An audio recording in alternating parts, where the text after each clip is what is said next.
Hey guys, welcome back to the podcast. How are you doing today? I hope you're having a good week. So, first, grab your coffee, your tea, or whatever you're into because today we're gonna talk about something that might get a little deep, but this in a good way. So, first, let me ask you something. What kind of traditions are you used to following at your home?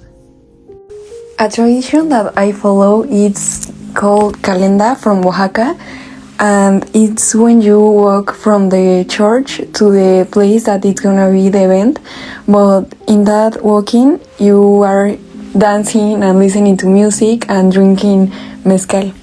A common tradition for me is celebrating Christmas. During this holiday, I get along with my family, with my aunts and my parents. We decorate the Christmas tree and we also make an gift exchange and share a special meal. Sometimes it's like the traditional food for this holiday, but in another time we just like to cook our favorite meals and we watch movies and also we play board games. Well, so the traditions that I follow are the common ones like Christmas, Valentine's Day, and Day of Death, and nothing out of the ordinary. Well, these traditions are beautiful. These connect us to our family, our culture, and our history. These give us identity, and honestly, some of them create the best memories ever. Of course they are, but here's the thing. What happens when a tradition starts hurting someone? When something we call culture or costume actually violates someone's dignity. And by that, I mean basic respect. The idea that every human being deserves to feel valued, safe, and free to be themselves. Well, sometimes traditions can limit people. Oh, sorry for interrupting, but the other time I heard something about this. For example, traditions that say a woman must always stay silent or only focus on the home. The ones that shame people for who they love, how they look, on the career they choose, or even traditions that pressure young people into marriage. Yes, these expectations are often justified with phrases like, that's how it has always been, or it is just a tradition, or you have to respect our customs. And yes, cultural respect is important, but respect should never mean silence when someone's dignity is being harmed. The impact of this tradition isn't only social, of course, it's psychological.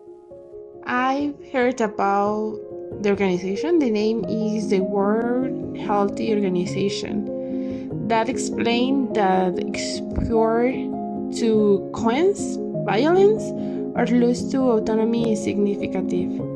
Increase the risk of anxiety, depression, and long-term trauma. The American Psychological Association has also shown that chronic shame and social pressure has strongly connected to low self-esteem and emotional distress. Okay, when is forced into a role, a marriage, or a life decisions without consent, the damage goes far beyond what they can see. Dignity is not only about physical safety, but also about emotional safety, and of course, about the freedom to grow without fear. Well, also, I've heard one real example that made many people question. This issue happened in Mexico, in Dos Rios, in the municipality of Cochuapa El Grande. A 15-year-old girl named Angelica was reported imprisoned by community authorities after escaping from the home of her father-in-law, who had attempted to abuse her. I remember that. I've also heard of that issue. She had been forced into marriage when she was only 11 years old. When she escaped, instead of protecting her, the community protected what they saw as a traditional agreement. That case forced many people to question something important. Where is the line between respecting cultural autonomy and protecting human rights? Well, also I heard another powerful case is of Fausia Casenja. Sorry if I don't pronounce well the name, but I tried my best. At 17-year-old, she fled her country to avoid female genital mutilation and offers of a polygamous marriage. In 1996, The Board of Immigration Appeals in the United States ruled that the threat of female genital mutilation counted as a persecution. She was granted asylum. Her case became internationally recognized because it showed clearly that some practices labeled as traditions are violation of human rights. That's the point. When a practice treats a person as property, as an economic exchange, or as a symbol of family honor, dignity is compromised. Well, many harmful traditions continue not because everyone agrees with them, but very few people speak against them. Social psychology describes something called bystander effect that explains that individuals are less likely to intervene in harmful situations when others remain passive. Yeah, when everyone stays quiet, silence starts to feel normal. It starts to feel like the safest option, like the hastest way to avoid conflict. But we need to understand something clearly. Silence protects the system, not the victim. Of course, when no one questions what is happening, harmful practices continue. When no one speaks, the person suffering feels alone, and over time, silence becomes part of the tradition itself. Maybe the real question we should ask ourselves is, are we protecting traditions or are we protecting people? Because tradition should bring us together, not break someone's spirit. Culture should give us identity, not take away someone's freedom.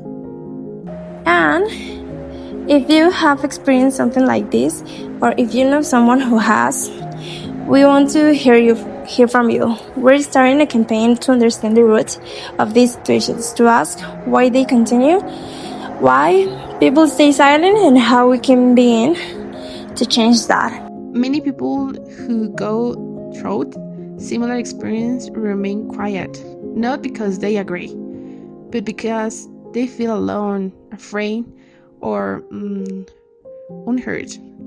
And that silence only quits to cycle going. Your voice matters. Your story matters. Speaking up can be the first step toward protecting someone's dignity, maybe even your own. So let's start questioning with empathy. Let's start listening without judgment. And most importantly, let's remember that respect for culture should never mean accepting harm. Thank you for being part of this conversation today.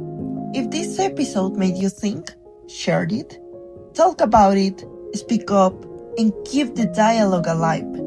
Because change begins when silence ends.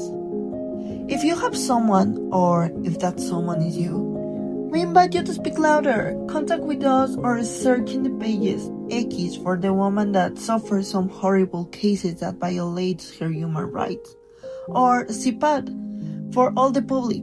But please don't stay quiet. See you in the next episode. Bye.